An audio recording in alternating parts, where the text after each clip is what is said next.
Joe Biden alaki ete Amerika ekolongola basoda bayango na Afghanistan kino le 11 septembre sima na mibu tukumi bale na bitumba na bataliban pona bobumi bosalamaki na Amerika o mokolo moye motikala na lisolo.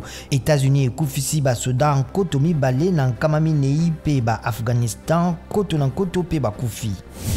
Président Macky Sall ya Sénégal na Umaro Sissoko Embalo ya Guinée-Bissau bakomi na Brazzaville pona milulu ya Bola Pindai ya Denis Sassou Nguesso vendredi.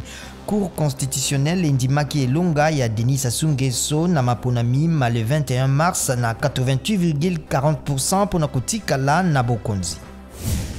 Politiki bokengi pe misalami ya ONU na ekolo Congo démocratique ezalaki na masolo kati na mokambi ya sika ya MONUSCO Bintou Keïta na mokonzi ya kala ya RDC.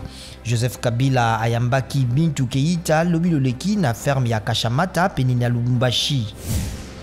Bolukiluki bosalamaki na bana bake na Rwanda botalisi ete paludisme ezali kotelemela mino mibundisaka yango. Bolukiluki bwango bosalamaki na The Lancet Infectious Diseases esingami na bikolo nzinga kosala keba koleka bato nkoto kama mitano bakufaki na malaria na 2019.